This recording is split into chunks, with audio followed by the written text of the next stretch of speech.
Hi, my name is Heather Herrington. I'm an otolaryngologist.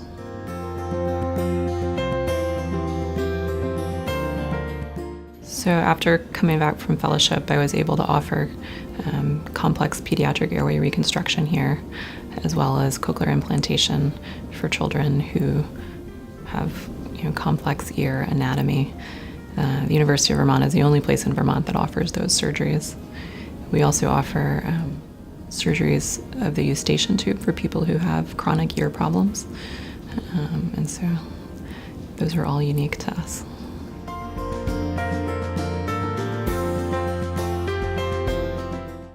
So I find anything I do to help patients to be rewarding, but there are a couple of things in particular that I do that I think have bigger impact for some patients.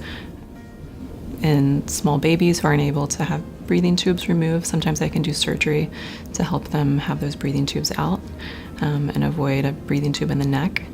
And then in children who are born deaf, it's amazing to see them get a cochlear implant and be able to hear and communicate and talk just like other kids.